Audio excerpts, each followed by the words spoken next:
I'm one of those skeptical.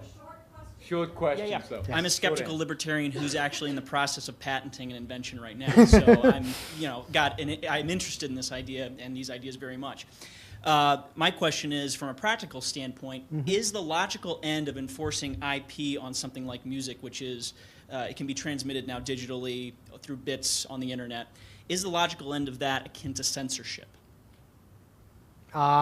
Well, no. I mean, this idea that IP, especially in the copyright context, represents censorship, right, is a move by collectivists to try to destroy IP. It started in the 60s with leftist legal academics arguing that, oh, words are speech and copyright controls words, therefore we can help get rid of this IP right by calling it censorship, knowing under the First Amendment that you can't have censorship by the government of speech.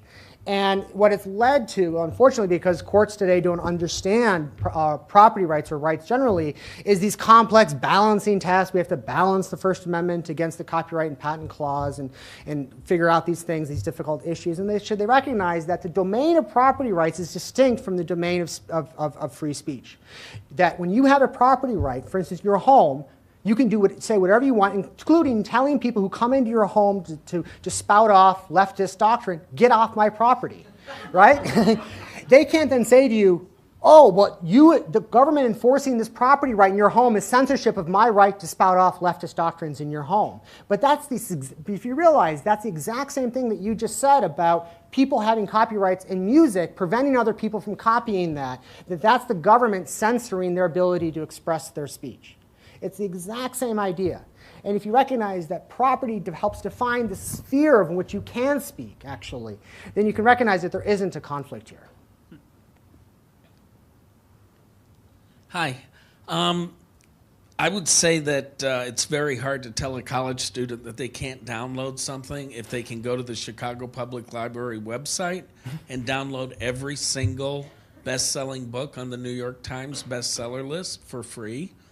Why is it okay to do that with the library? But if they go to Pirate Bay, they're breaking the law. I would say that libertarians are not attacking intellectual property. What is being raised is the question of the business model. When I go to a used bookstore and I see hundreds of books, or I go on eBay and I see people selling books, what is the publisher getting from those resales? What does the author get from those resales? Obviously, the model is flawed.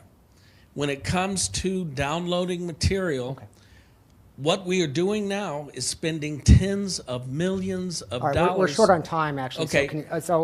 I believe that the business community needs to understand the technology and change their business model. Right. It is not an attack on intellectual property. All right, actually, it's wrong. I mean, if you go actually onto the web, you'll find books called Against Intellectual Property, written by libertarian economists. And if you go to Ludwig von Mises' website, you will find lots of people. And if you go to Cato, you'll find lots of people that are saying IP is a coercive government monopoly that should be eradicated and eliminated.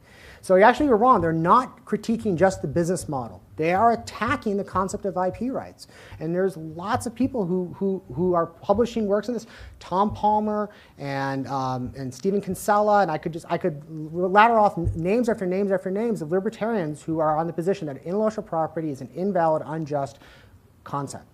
Now, you have to separate IP from the business model, but you have to realize that if a business is acting irrationally, the solution to that is not to destroy the property rights that they have. Right? The business has the right to act irrationally, just like you have the right to act irrationally with your property in your home. Someone may disagree with you about what you want to do with your house, or even be irrational about it. That doesn't give the right of someone else to come in and say, all right, we're wiping out your property rights in your home because you're not using it properly, right? According to how we think how it should be done. You know, the market, if business models are ineffective, the market will respond to that. And old business models that are no longer responsive to new technology will be replaced by new ones. This is the story of the history of this country. Railroads were replaced by automobiles. Automobiles for long distance travel were replaced by planes. And until the TSA reversed this course, this progress would have continued into space, right? Old business models are constantly replaced by new business models based upon new technology. And the point is to let that happen don't get the government involved in terms of destroying the very foundation of what makes those business models possible in the first place, which is the property rights.